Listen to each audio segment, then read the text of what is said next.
Albert Wesker was no ordinary child.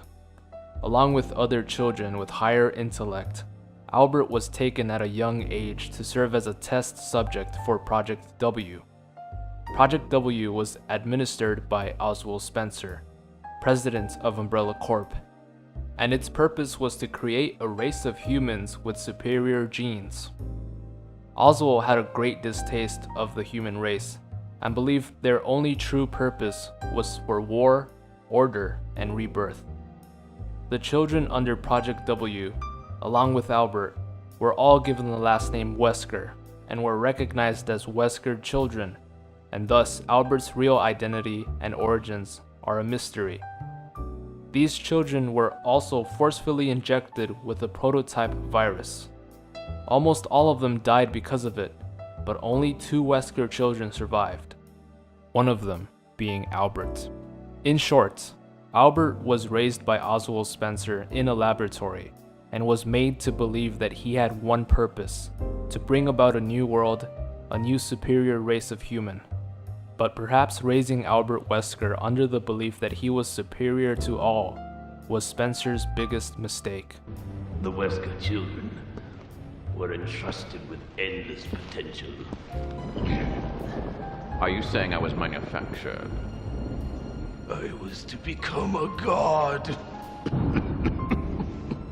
Creating a new world with an advanced race of human beings. The right to be a god.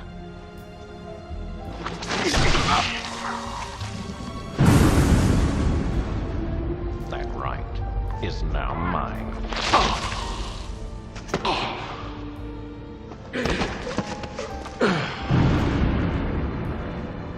The right to be a god.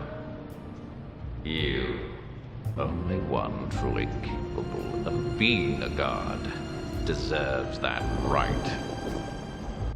However, many events occurred in order for Albert Wesker to take full control and kill his mentor. At only 17 years of age, Wesker was employed at an Umbrella lab, where he met fellow employee William Birkin. The two became close friends and were eventually transferred to the Arklay facility, the location that revolved around the events of Resident Evil 1. William and Albert were supposedly researching a vaccine for the Ebola virus, but in truth, were researching the effects of it and how it can be manipulated. Their research on the Ebola virus led them to develop the T virus, the virus that spread and caused the first zombie outbreak, and eventually, William Birkin had developed the G virus, an even more powerful virus compared to the T virus.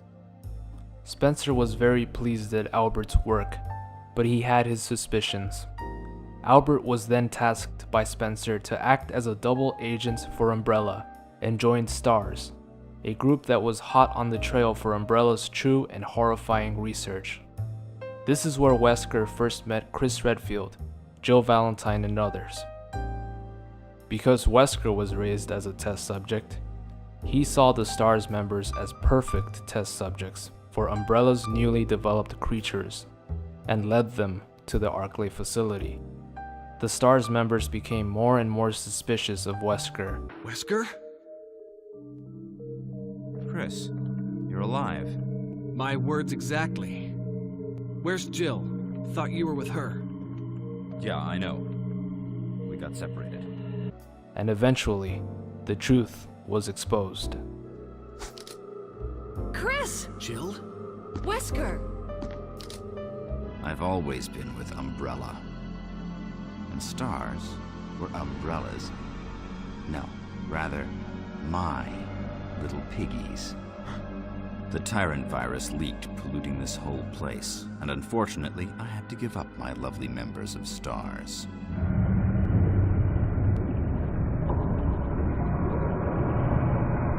The ultimate life form. Tyrant. You couldn't have been experimenting on people. Wesker, you've become senile. Chris, you'll never understand. It's magnificent.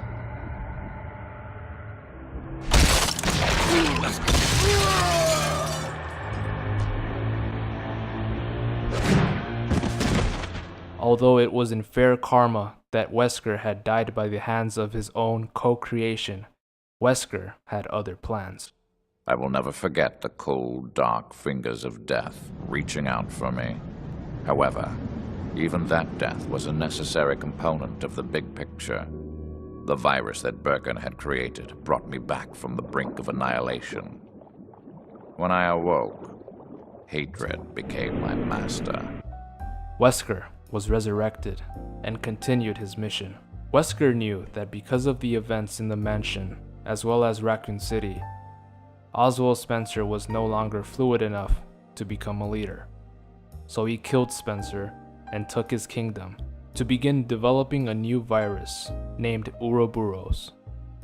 Albert Wesker was no longer interested in creating a superior race, but rather destroying the weak, leaving the strong to survive. The Ouroboros virus was developed for that purpose, to cause mass destruction and chaos around the globe, eventually leaving Albert, its creator, as the sole leader. Unfortunately for Albert, he was extremely egotistical. Being raised to believe you are special and invincible has its ups and downs. Chris Redfield and Sheva Alomar tracked Wesker's plot to disperse Ouroboros. I have Ouroboros. In less than 5 minutes, we'll reach the optimal altitude for missile deployment. Ouroboros will be released into the atmosphere, ensuring complete global saturation.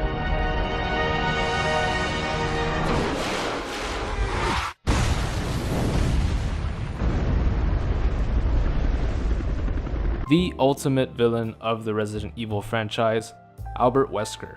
Intelligent, powerful, and egotistical. Thanks so much for watching, everyone. Have a suggestion for other lore videos? Comment down below. Leave a like if you enjoyed and subscribe for more lore. Thanks for all the support, everyone, and as always, stay single.